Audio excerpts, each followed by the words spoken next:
בן 27, מרוויח בסדר, וכל החברים שלי כבר קנו דירה. ואני עדיין שוכר. אם אתה בשנות ה-20 או בתחילת ה-30, סביר להניח שהשאלה הזאת כבר עברה לך בראש. האם כדאי לי לקנות דירה עכשיו או להשקיע את הכסף? זו אחת ההחלטות הכלכליות הכי משמעותיות שתקבל בגיל צעיר, והיא משפיעה על שנים רבות קדימה. היום אני הולך לדבר איתך על הנושא הזה בצורה כנה ומעמיקה, בלי סיסמאות, בלי להגיד תמיד עדיף לקנות או תמיד עדיף להשקיע, אלא עם היתרונות, החסרונות והשיקולים האמיתיים שצריך לקחת בחשבון.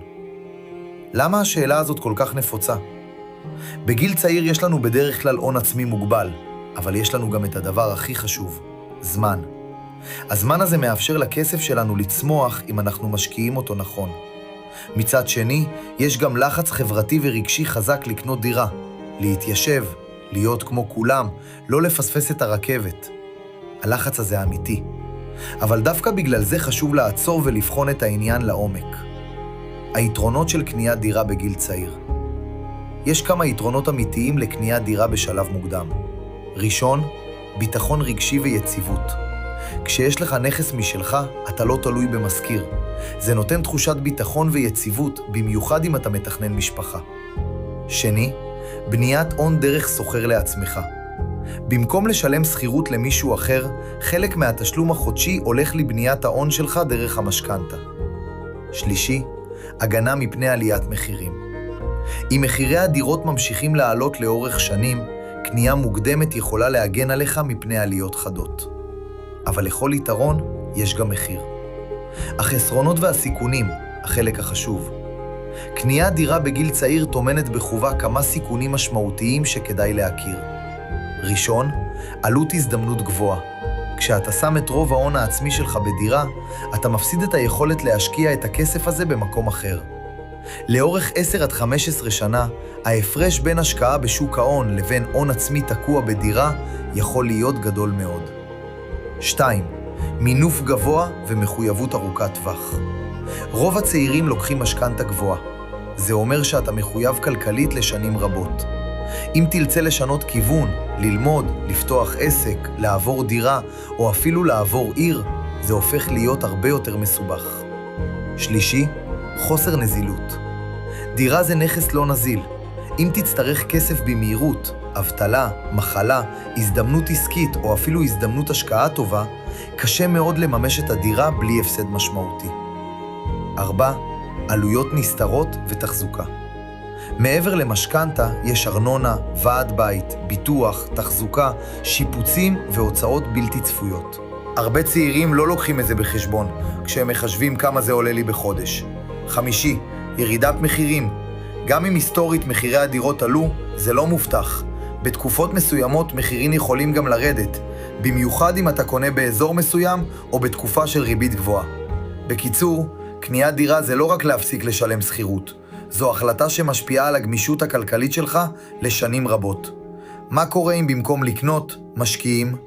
האלטרנטיבה היא לקחת את ההון העצמי ולהשקיע אותו משוק ההון, בדרך כלל דרך קרנות מחקות מדד.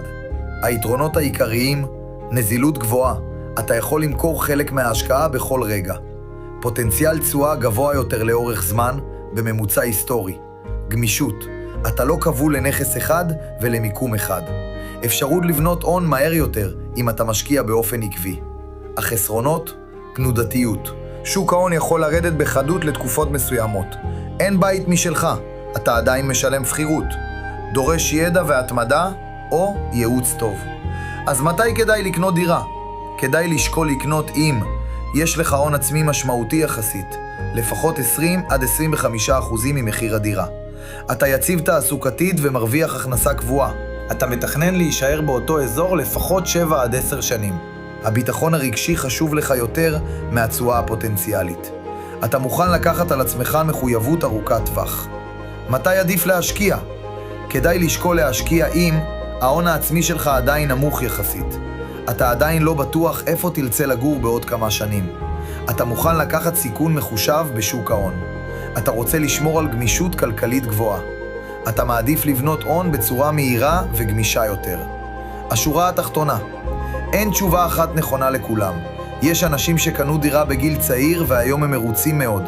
יש אנשים שהשקיעו את הכסף והצליחו לבנות הון משמעותי יותר, ואז קנו דירה בתנאים טובים יותר.